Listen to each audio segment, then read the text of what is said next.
अस्सलामुअलैकुम। बोल न्यूज़ में मैं हूँ जवाद कमाल और मैं हूँ अनविशा सलीम। हेडलाइंस आपने जानी। बुलेटिन का बाकायदा आगाज करते हुए सबसे पहले आपको बताएं कि वज़ीर आज़म शहबाज शरीफ का तकरीब से खिताब। उन्होंने कहा कि अपना मीटर अपनी रीडिंग मंसूबे का बाज़ाब्ता इजरा बाइस इत्मीनान है। इक़दाम इदारा जाती इस्लाहात की जानिब अहम संग मील है। मीटर रीडिंग से मुतालिक बहुत शिकायत मौसूल हो रही थी। बिजली की कीमतों में कमी के लिए इक़दामात अहम तरजीह थी। IPPs के साथ मुज़ाकरात इंतहाई अहम मरहला था। अनथक मेहनत से बिजली की कीमतों में कमी की कोशिश कामयाब हुई। आलमी मंडी में तेल की कीमतों में कमी का फ़ायदा बिजली के शोबे में मुंतकिल किया गया। हम यहाँ पर अपना मीटर अपनी रीडिंग की लॉन्चिंग सेरेमनी पर इकट्ठे हुए हैं।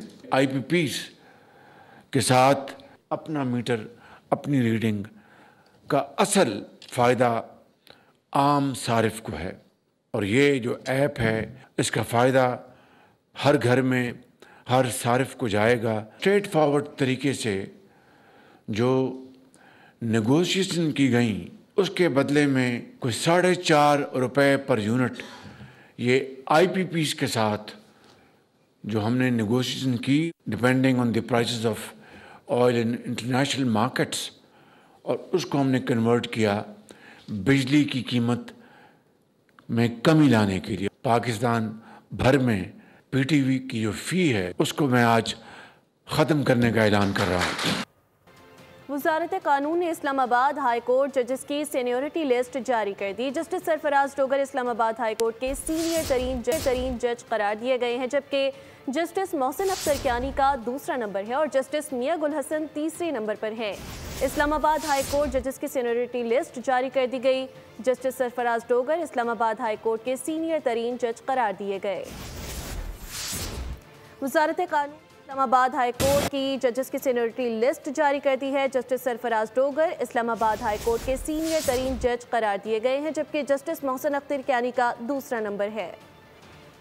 इस्लामाबाद हाई कोर्ट जजेस की सीनियरिटी लिस्ट जारी। Justice Sarfaraz Dogar Islamabad high court के सीनियर तरीन जज करार दिए गए हैं, जबकि जस्टिस मोहसिन अख्तर कियानी का दूसरा नंबर है और जस्टिस मियां गुल हसन तीसरे नंबर पर हैं। नोटिफिकेशन के मुताबिक जस्टिस तारिक जहांगीरी चौथे, जस्टिस बाबर सत्तार पांचवें नंबर पर हैं, जस्टिस एजाज इसहाक छठे और जस्टिस अरबाब ताहिर का फहरिस्त में 7वां नंबर है। जस्टिस समन रिफत 8वें, जस्टिस खादिम सुमरो 9वें और जस्टिस आदम खान 10वें नंबर पर हैं। वज़ारत कानून ने नोटिफिकेशन सदर मुमलिकत की मंजूरी के बाद जारी किया। सुप्रीम कोर्ट ने सदर मुमलिकत को जजेस की सीनियरिटी का तयन करने की हिदायत की थी। नोटिफिकेशन में कहा गया है कि जस्टिस सरफराज डोगर का इस्लामाबाद हाई कोर्ट में तबादला आर्जी नहीं मुस्तकिल है और जस्टिस खादिम सुमरो और जस्टिस मोहम्मद आसिफ का तबादला भी मुस्तकिल बुनियादों पर है। पंजाब असेंबली में अपोजिशन को जारहाना रवैया अपनाने की हिकमत अमली महंगी पड़ने लगी है। पंजाब असेंबली की तमाम स्टैंडिंग कमेटियों से अपोजिशन के चेयरपर्सन को हटाने के लिए काम शुरू कर दिया गया है। अपोजिशन से ताल्लुक़ रखने वाले स्टैंडिंग कमेटियों के चेयरपर्सन के खिलाफ तहरीक अदम एतमाद जमा करवा दी गई है। Opposition leader Malik Ahmad Khan Bhachar public accounts committee 1 की चेयरमैनशिप से महरूम हो सकते हैं। पंजाब असेंबली में अपोजिशन को जारहाना रवैया अपनाने की हिकमत अमली महंगी पड़ने लगी। तमाम स्टैंडिंग कमेटियों से अपोजिशन के चेयरपर्सन को हटाने के लिए काम शुरू कर दिया गया और अपोजिशन से ताल्लुक़ रखने वाले स्टैंडिंग कमेटियों के चेयरपर्सन के खिलाफ तहरीक अदम एतमाद जमा करवा दी गई है। Opposition leader Malik Ahmad Khan Bhachar public accounts committee 1 की चेयरमैनशिप से महरूम हो सकते हैं। पंजाब असेंबली में अपोजिशन की जानिब से एहतजाज किया जा रहा था, जारहाना रवैया अपनाया हुआ था। अब यह हिकमत अमली महंगी पड़ने लगी है। कराची, पंजाब और खैबर पख्तूनख्वा में बारिशों के दौरान हादसात के नतीजे में बच्चों, खवातीन समेत 58 अफराद जाँ बहक हो गए। खैबर पख्तूनख्वा में बारिशों, सैलाब और लैंड स्लाइडिंग के नतीजे में 8 बच्चों और खवातीन समेत 21 अफराद जाँ बहक, जबकि पंजाब में बारिश के दौरान छत गिरने और दीगर वाक़यात में बच्चों समेत 15 अफराद जाँ बहक हो गए। कराची में बारिश के दौरान करंट लगने और मुख्तलिफ हादसात में 22 अफराद जान से हाथ धो बैठे। सवात में सैलाबी रैले में बह जाने वाले 15 में से 14 की लाशें निकाल ली गई हैं। एक लाश को निकालने के लिए रेस्क्यू ऑपरेशन जारी है। गुज़िश्ता रोज़ 15 सयाज सैलाबी रैले में बह गए थे। सवात में अफसोसनाक हादसा। गुज़िश्ता रोज़ सैलाबी रैले में बह जाने वाले 15 अफराद में से 14 की लाशें दरिया सवात से निकाल ली गईं। एक लाश को निकालने के लिए रेस्क्यू ऑपरेशन जारी है। रेस्क्यू 112 की वाटर रेस्क्यू टीमें मुमकिना मकामात पर मुसलसल सर्च ऑपरेशन में मसरूफ हैं। सैलाबी रैले की नजर होने वाले मतदान के रिहायशी दानियाल नामी नौजवान की लाश चारसद्दा के मकाम से बरामद कर ली गई। District emergency officer Rafiullah Marwat के मुताबिक रेस्क्यू 1122 की टीमें दरिया सवात में सर्च ऑपरेशन में मसरूफ हैं। जाँ बहक और लापता अफराद का ताल्लुक सियालकोट, डस्का और मर्दान से है। रेस्क्यू 112 के साथ एहलकार सर्च ऑपरेशन में हिस्सा ले रहे हैं। जोब के सैलाबी रेले में जाँ बहक होने वाली 3 बहनों और उनकी भांजी की मुल्तान में तदफीन कर दी गई। 4 जनाजे एक साथ उठे तो इलाके की फजा सोगवार थी। जोब के सैलाबी रेले में बहकर जाँ बहक होने वाली 3 बहनों और उनकी भांजी की मैयतें मुल्तान पहुंची तो कोहराम मच गया। घर वाले गम से निढाल थे। जब जनाजे उठे तो हर कोई रो रहा था। नमाज जनाजा मोहम्मदी मोहल्ला जनाजा गाह में अदा की। नमाज जनाजा में शहरियों की बड़ी तादाद ने शिरकत की और दुआ कराई गई। निमरा अमरीन शमीम और उनकी भांजी रामीन को जब सुपुर्द खाक किया गया, इलाके की फिजा सोगवार थी। मुल्तान से ये खानदान बलूचिस्तान सैरो तफरीह के लिए गया था। एक बहन समरीन और ड्राइवर हादसे में महफूज रहे। खैबर पख्तूनख्वा और बलूचिस्तान में सैलाबी सूरत हाल। सैलाबी रेलों के खतरे के पेश नज़र जिला इंतजामिया हाई अलर्ट है। हरीपुर में नदी नालों के करीब रिहाइश पजीर अफराद को इलाका खाली करने का हुक्म दे दिया गया। लोअर दीर में सैलाबी नदी में डूबने वाले नौजवान की लाश 4 सदा के मकाम पर दरिया से बरामद कर ली गई। हरीपुर में सैलाबी रेलों का खतरा, जिले इंतजामिया मुतहरिक, हाई अलर्ट जारी कर दिया। दफा 144 के नफाज के बावजूद नदी नालों में नहाने वालों के खिलाफ जिले इंतजामिया का सख्त एक्शन। 40 अफराद गिरफ्तार, FIR दर्ज करके जेल भेज दिया गया। नदी नालों के करीब रहायश पजीर अफराद को इलाका खाली करने का हुक्म दे दिया गया। हरीपुर की तीनों तहसीलों में मसाजिद के जरिए ऐलानात करवाए गए। लोअर दीर में 2 रोज कबल सैलाबी नदी में डूबने वाले 28 साल नौजवान उस्मान की लाश मिल गई। रेस्क्यू 1122 ने मुसलसल 2 दिन सर्च ऑपरेशन के बाद नौजवान की लाश 4 सदा के मकाम पर दरिया से बरामद कर ली। बलूचिस्तान के जिला हरनाई में मुसलसल बारिशों के बाइस मुमकिन सैलाबी सूरत हाल के पेश नजर डिप्टी कमिश्नर हजरत वली काकड़ ने इमरजेंसी नोटिफिकेशन जारी कर दिया। DC ऑफिस और लेवीज लाइन में कंट्रोल रूम्स कायम कर दिए गए। इलामिये में महकमा सेहत और दीगर तमाम इदारों को अलर्ट रहने और मशीनरी को स्टैंड बाई रखने की हिदायत की है। अवाम और सयाहों को पिकनिक पॉइंट्स और सैलाबी रेलों की गुजरगाहों पर जाने से गुरेज की हिदायत की गई है। चित्राल में गर्मी की शिद्दत से ग्लेशियर्स के पिघलने का अमल तेज हो गया। बालाई और सीरी चित्राल में कई देहात के नालों में ऊंचे दर्जे की तगयानी है, जिसके बायस दरियाए चित्राल में दरमियानी दर्जे का सैलाब गुजर रहा है। पानी बिफरने से सड़कों, आबपाशी, नहरों और नशीबी इलाकों में फसलों को नुकसान पहुंच रहा है। चित्राल एयरपोर्ट रोड, शाही किला और सयाहती मकाम आयून में दरिया ने अपना रुख तब्दील कर लिया है, जिससे सड़कों और ज़मीन का कटाव शुरू हो गया। इंतज़ामिया ने मुतवक्का सैलाब के बायस अवाम को महफूज मकामात पर मुंतकिल होने की हिदायत जारी कर दी है। चित्राल में गर्मी की शिद्दत से ग्लेशियर्स के पिघलने का अमल तेज़ हो गया है। बालाई और सीरी चित्राल में कई देहात के नालों में ऊंचे दर्जे की तगयानी तेजी के साथ उसे साहिल पर ले आता है। इस लाइफ गार्ड की स्पीड और डायरेक्शन को रिमोट से कंट्रोल किया जा सकता है, जो लहरों की मुखालिफ समत में तैरने की सलाहियत का हामिल है। पंजाब भर में शदीद बारिशें जारी हैं। 24 घंटों में सबसे ज़्यादा लाहौर एयरपोर्ट पर 65 मिलीमीटर बारिश रिकॉर्ड की गई। PDM ने डेटा जारी कर दिया। लोगों को हिफाजती हिदायत पर अमल की ताकीद कर दी गई। 24 घंटों में लाहौर समेत पंजाब के मुख्तलिफ अदला में मानसून की शदीद बारिशें हुई। सबसे ज़्यादा लाहौर एयरपोर्ट पर 65 मिलीमीटर बारिश रिकॉर्ड की गई। चकवाल में 32 और डेरा गाजी खान में 14 मिलीमीटर बारिश हुई। PDMA के डाटा के मुताबिक अटक, नूरपुर, थल, नारोवाल, कसूर, झंग, टोबाडेक सिंह, भक्कर और खानेवाल में भी बारिश ने जल थल एक कर दिया। बारिशों का ये सिलसिला 1 जुलाई तक जारी रहने का इम्कान है। DG PDMA इरफान अली काठिया ने लोगों को एहतियाती तदबीरें अख्तियार करने की हिदायत की है। कहा है कि आसमानी बिजली की गरज चमक के दौरान महफूज मकामात पर रहें, गाड़ी की रफ्तार आहिस्ता रखें और मुनासिब फासले पर रहें और इमरजेंसी की सूरत में PDMA हेल्पलाइन 1129 पर रब्ता करें। कुछ बात कराची की, जहां पर बारिश के 2 रोज हादसात में 22 अफराद जान बहक हो गए हैं। ट्रैफिक हादसात और करंट लगने से जाने गई। कई अफराद मकानात का स्ट्रक्चर गिरने से भी जान से गए। अब तक सबसे ज़्यादा बारिश सुजानी टाउन में 58.2 मिलीमीटर रिकॉर्ड की गई है, लेकिन अब कराची पर तेज़ बारिश का सिस्टम कमज़ोर पड़ चुका है। बूंदाबांदी या हल्की बारिश हो सकती है। 2 दिन की बारिशें कराची में कई अफराद की जानें ले गईं। मानसून की पहली बारिश के 2 रोज के दौरान लियारी, मूसा लेन और मंदूर कॉलोनी में 2 मकानात की छतें गिरने से 2 मर्द और 2 बच्चे जाँ बहक हुए। ट्रैफिक हादसात में 8 अफराद की जानें गईं। करंट लगने से 7 अफराद लुकमा अजल बने। एक शख्स छत से गिरकर, एक शख्स दीवार गिरने और एक शख्स नदी में डूबकर जान से गया। कराची गार्डन जू की मरकजी सड़क तालाब का मंजर पेश करने लगी। अंधे गढ़े हादसात का सबब बनने लगे। खवातीन, बच्चे और बुजुर्ग मोटरसाइकिल से गंदे पानी में गिर पड़े।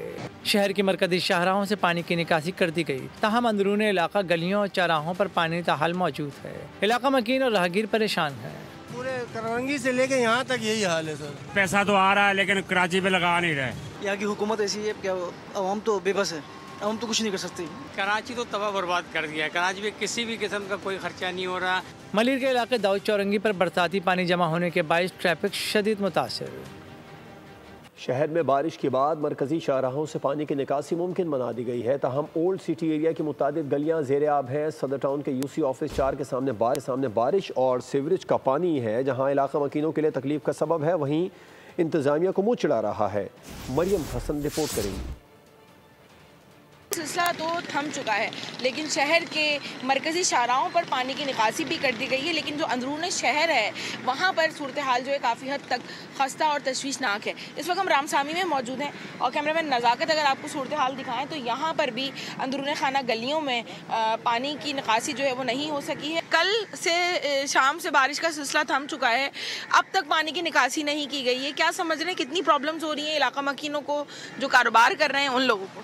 बहुत ज़्यादा प्रॉब्लम हो रही है, पाँव में छाले पड़ रहे हैं, गंदा पानी है, गटर का भी मिक्स है इसके अंदर, और माशाल्लाह से यूसी ऑफिस भी है इधर, ऊपर एमपी ऑफिस है, लेकिन कोई एक्शन लिया नहीं जा रहा अभी तक ना। आज ये दूसरा दिन हो गया।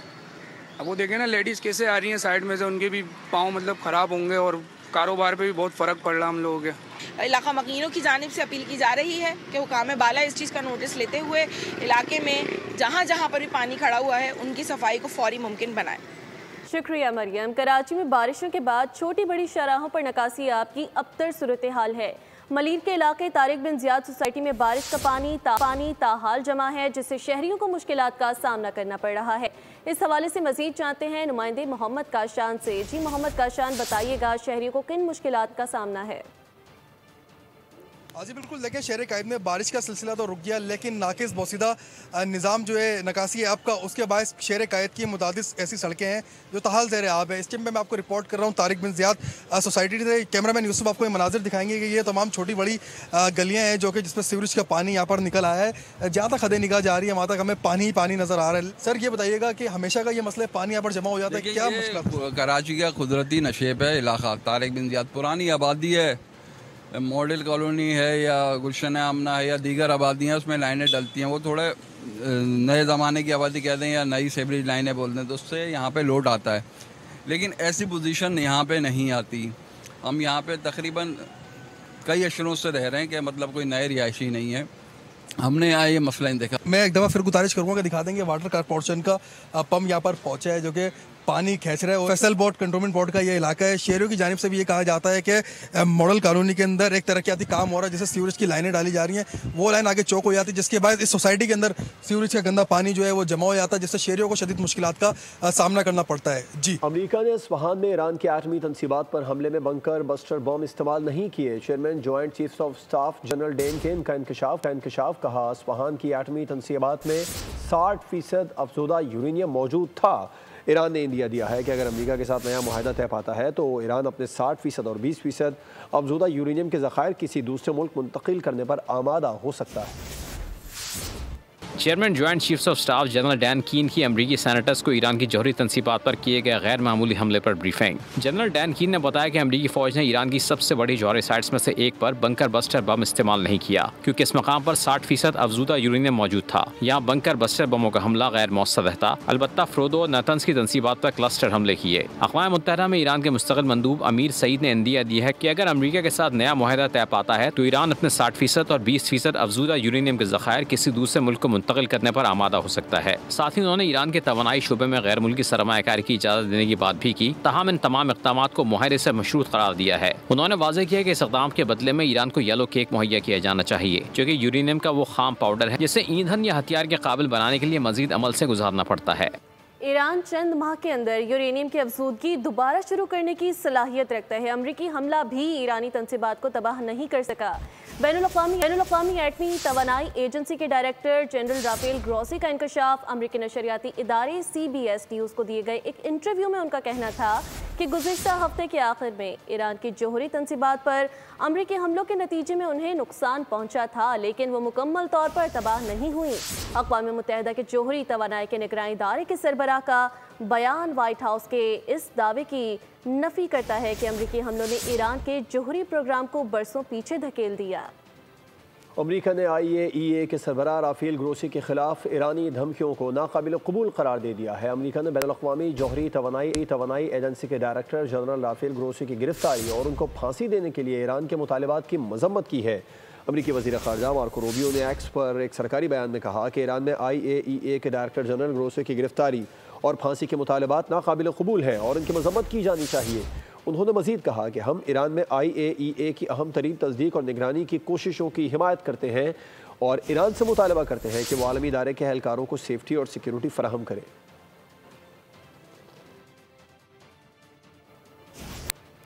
ट्रंप अगर वाकई मुआहदा चाहते हैं तो उन्हें सुप्रीम लीडर के खिलाफ गैर मौसिब लहजा एक तरफ रखना होगा। ईरान के वज़ीर ख़ारजा अब्बास अराग़ची ने अमरीकी सदर डोनाल्ड ट्रंप को ईरान से डील के लिए अहम मशवरा दे दिया। ईरानी पार्लियामेंट के डिप्टी स्पीकर हमीद रज़ा हाजी बाबाई ने ऐलान किया कि ईरान ने बैनुल-अक़वामी जौहरी तवानाई एजेंसी को अपनी जौहरी तंसीबात तक रसाई से रोक दिया है।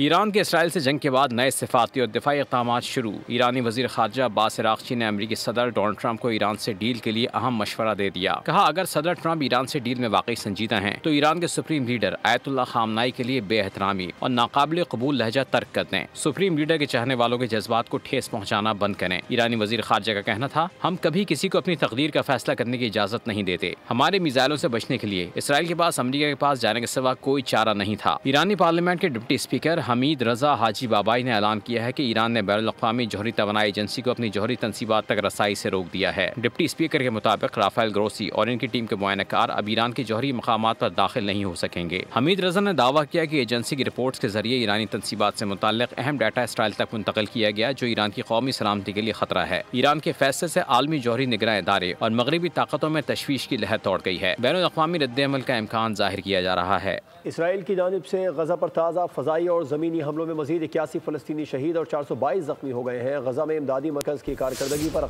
अक़वाम मुत्तहिदा के सेक्रेटरी जनरल ने कहा है कि 73 लोगों को मिलिटेरी एयरड्रोन्स में इमदाद के लिए बुलाना गैर महफूज है। उधर कतर ने एक बार फिर हमास और इसराइल में जंगबंदी की कोशिशें शुरू कर दी हैं।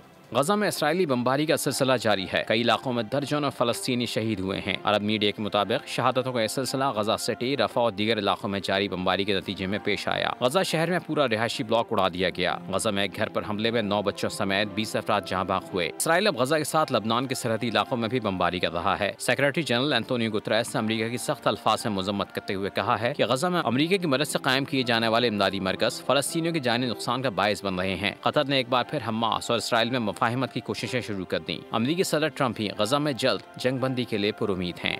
न्यूयॉर्क में फ़लस्तीन की हिमायत में मुजाहरे के दौरान अनोखा मंजर। फ़लस्तीन की हिमायत पर यहूदी नौजवान पर अमरीकी सेहूनी खातून का हमला। खातून ने यहूदी नौजवान के गले में पड़े फ़लस्तीनी केफिया को खींचने की कोशिश की। इस कश्मकश में पुलिस को मुदाखलत करना पड़ी जिसने खातून को गिरफ्तार कर लिया।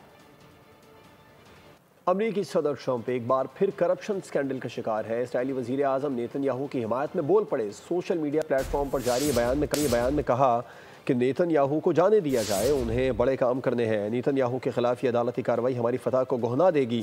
इसराइल में नेतन्याहू के साथ जो किया जा रहा है वो खौफनाक है। नेतन्याहू को इसी अंदाज से इंतकाम का निशाना बनाया जा रहा है जिससे अमरीका में वो खुद गुजरे हैं। अमरीका इस अदालती कार्रवाई को हरगिज़ बर्दाश्त नहीं करेगा।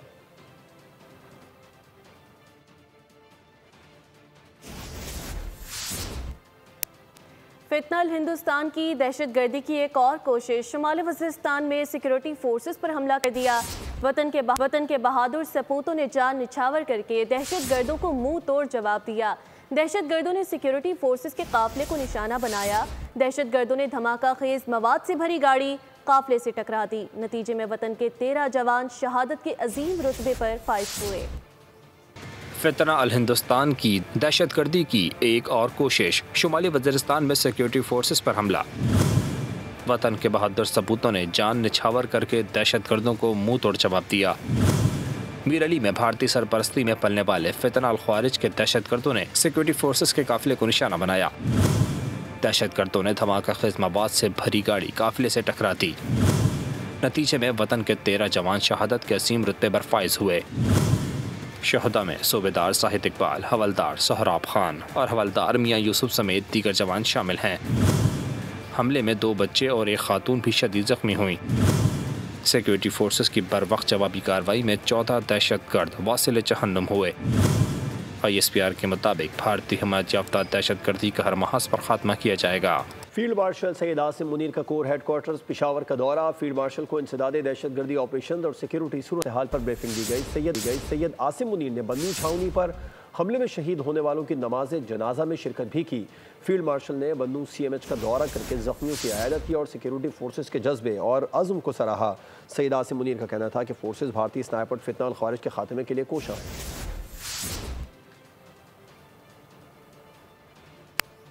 दीगर खबरों को बुलेटिन में शामिल करेंगे। लाहौर में अमीर जमात इस्लामी हाफिज तैमूर रहमान का तंजीमी तकरीब से खिताब। कहा कि जमात इस्लामी को जो मकासद जमात इस्लामी के हैं, आप ये समझ गए हैं कि ये जमात वो जमात नहीं है जिसका कंपैरिजन, जिसका तकाबुल किसी दूसरे सियासी गिरोह से किया जाए। ये कोई ऐसी पॉलिटिकल पार्टी नहीं है जिस तरह दूसरी पार्टियां होती हैं जिनके पेश नज़र वक्ती मकासद होते हैं, जो शख्सियात के गिर्द चलती हैं, जो ख़ानदानों के गिर्द चलती हैं, या जागीरदारों और वडेरों और चौधरियों और ख़ान और सरदारों, उनकी ताकत और उनकी दौलत, उसके नतीजे में ये पार्टियां चलती हैं। तो आप कोई बात अच्छी तरह से समझ में आ गई होगी कि जमात इस्लामी ऐसी किसी जमात का नाम नहीं है। ये अक़ीदे पर, एक नज़रिए पर, वो सीट के जिसमें ख़ुद मैं चंद वोट से हार गया था, उन्होंने मुझे जीता हुआ करार दे दिया और हमारी जो और बहुत सारी सीटें थी उस पर कब्जा कर लिया। कुछ बात महंगाई की सूरत हाल की। पिशावर में मुर्गी की कीमतों को पर लग गए हैं। 3 दिनों में मुर्गी की कीमत में 50 रुपए का इजाफा हो गया। जिंदा ब्रायलर मुर्गी 345 रुपए फ़ी किलो हो गई है। शहरी कहते हैं मुर्गी हमारी क़ुव्वत ख़रीद से बाहर हो चुकी है। बोल न्यूज़ के नुमाइंदे आसिफ शहजाद इस वक्त शहरियों के साथ मौजूद हैं, उनसे बात करते हैं। आसिफ, क्या मौक़िफ़ है शहरियों का? हाँ जी बिल्कुल, दीगर अशया खुर्द व नोश की तरह मुर्गी की कीमतों में उतार चढ़ाव का सिलसिला जारी है। गुज़िश्ता 3 दिनों के दौरान मुर्गी की कीमत में 50 रुपये फ़ी किलो जो है वो इजाफ़ा हुआ है।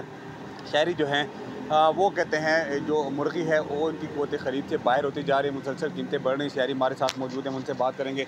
सर, क्या कहते हैं, एक दिन में जो कीमतें ज़्यादा बढ़ रही हैं? मुर्गी की कीमत तो पहले भी काफ़ी बढ़ रही थी, पर 3 दिनों में तकरीबन 45 से 50 रुपये काफ़ी हो गई है, जो कि मतलब गरीब लोगों की पहुंच से दूर जा रही है। और हुकूमत को इतना ख्याल नहीं है कि गरीब मतलब किस तरह का ये मुर्गी वगैरह ले सके।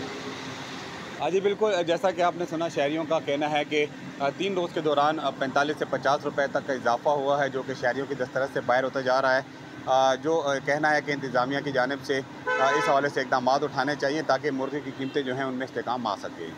बहुत शुक्रिया। फ़ैरोज़वाला से खबर आपको देंगे। शहर और गिरदनवाह में गर्द आलूद हवाओं का तूफ़ान है। तूफ़ान के बायस ट्रैफिक की रवानी मअतल हो गई है। इसी हवाले से मज़ीद तफसीलात जानेंगे अली राना से। जी अली। मुल्क के दीगर शहरों की तरह फिरोजवाला में भी बारिशों का सिलसिला शुरू हो चुका है और शहरी जो है वो इस वक्त बारिश में नहाते नज़र आ रहे हैं और बारिश ने जल थल एक करके रख दिया है। यहाँ पर जो सड़कें बाज़ार जो हैं वो इस वक्त पानी से भर चुके हैं। मेरे साथ कुछ शहरी मौजूद है जो यहाँ पे बारिश में इंजॉय करते दिखाई दे रहे हैं, उनसे बात करते हैं। जी भाई, क्या कहेंगे, बारिश बहुत ज़्यादा हो रही है और ठंडा मौसम हो गया है? माशाल्लाह बहुत अच्छा मौसम हो गया। तो क्या कहेंगे? अल्लाह की रहमत है। जी भाई, आप क्या कहेंगे? जी भाईजान, बारिश हो रही है, बहुत ज़्यादा मज़ा आ रहा है। गर्मी का जोर सारा खत्म हो गया, फुल इंजॉय कर रहे हैं। अच्छी बात है, अल्लाह ताला ने रहमत कर दी अपने। हाँ जी बिल्कुल, आपने शहरियों की बात सुनी, उनका यही कहना है कि हम खूब इंजॉय कर रहे हैं। बारिश जो है, बारिश ने जो है गर्मी का जोर टूट गया है और जो शहरी हैं वो घरों से बाहर निकल आए हैं और यहाँ पे नहाते और इंजॉय करते नज़र आ रहे हैं। जी, तफसीलात के लिए आपका शुक्रिया। वेस्ट इंडीज़ क्रिकेट टीम के हेड कोच डैरन समी को अंपायर पर तनकीद करना महंगा पड़ गया है। इंटरनेशनल क्रिकेट काउंसिल ने कोड ऑफ कंडक्ट की खिलाफ वर्जी का मुर्तकिब करार देते हुए उन पर मैच फीस का तकरीबन 15% जुर्माना आयद कर दी है। उनके रिकॉर्ड में एक डीमेरिट पॉइंट भी शामिल कर दिया। सैमी ने ऑस्ट्रेलिया के खिलाफ पहले टेस्ट के दूसरे रोज प्रेस कॉन्फ्रेंस में अंपायर के फैसले पर खुलकर तनकीद की थी और अपनी गलती तस्लीम की थी। न्यूज़ बुलेटिन से फिलवक्त इतना है। मज़ीद अपडेट्स के लिए विजिट कीजिए bolnews.com। देखते रहिए बोल न्यूज़। सब्सक्राइब करें और बेल दबाएं ताकि कोई खबर रह न जाए।